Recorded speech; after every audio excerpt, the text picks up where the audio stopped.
claims na hindi kailangan ng passport para mag-apply ng asylum.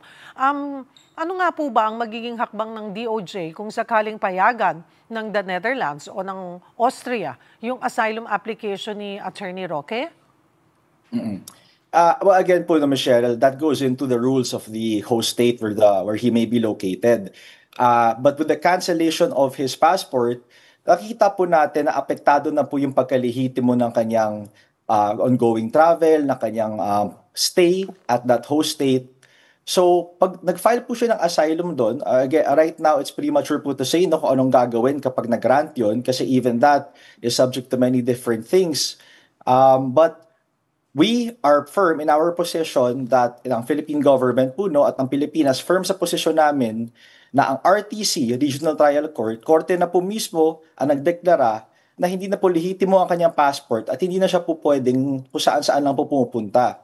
So, yun po yung pinakamalakas na pwede po natin gamitin with respect to this. But again, at the end of the day po kasi, ang kanyang application, yung bansa lang po kung saan siya nag-file, ang makapagsabi kung talagang may merit ang kanyang application. May paraan po ba tayo para malaman yung detalye sa asylum request ni Attorney Roque?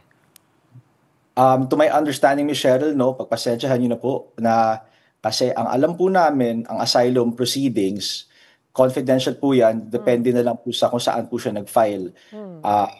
So far as the Philippine government is concerned, we can only speak on what proceedings have been conducted here, what decisions or resolutions by courts here or tribunals have been rendered.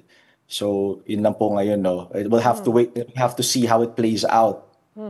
Ipinunto rin po kasi ni Attorney Roque na walang extradition treaty ang Pilipinas at the Netherlands. Tama po ba na limitado ang galaw ng Pilipinas sa ganito pong sitwasyon?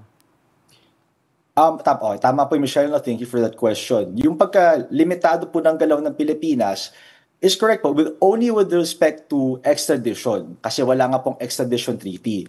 Pero hindi po ibig sabihin niya na hindi po siya pwede i-deport, gaya po ng nag-discuss po kanina. Magkaiba po kasi ang extradition and deportation proceedings. Does the host state where he is located have the power to deport him should it wish to do so? Of course. Extradition is different. So it's not the only avenue.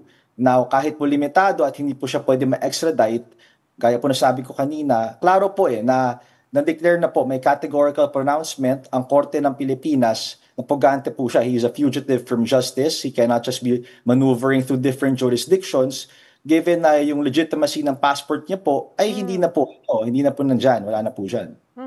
Pero Attorney, tama po ba na ang sinasabi po kasi ni Attorney Roque ay hindi pa final yung decision na sa pagkansela ng kanyang passport dahil may 15 days pa raw siya para mag-file ng motion for reconsideration o MR. Tama ho ba? Ganun ho ba yung proseso? Thank you for asking that, Ms. Cheryl. Hindi po tama yon. Ang decision po ng court with respect to the cancellation of his passport is final. Now, that is not to say na wala po siyang right to move for reconsideration. Karapatan niya po yan. Karapatan niya po to move for reconsideration within correct the 15 days. He is not mistaken there. Where he is mistaken, and this thought applies only to him, but to all those who may be moving for reconsideration of court decisions in any court where their case may be pending, is that the motion for reconsideration, pag-file po ng motion for reconsideration, hindi po niyan, it will not stay the court's judgment. It will not, hindi po niya tinitigil yung decision ng court. So, kunwari, example, we can move for the cancellation of his passport, or the DFA rather, can then proceed to make the necessary moves and coordination with different countries for the cancellation of his passport, for the notification of his current status as fugitive from justice, pending ng kanyang motion for reconsideration. Pwede pong sabay yung dalawa na yon.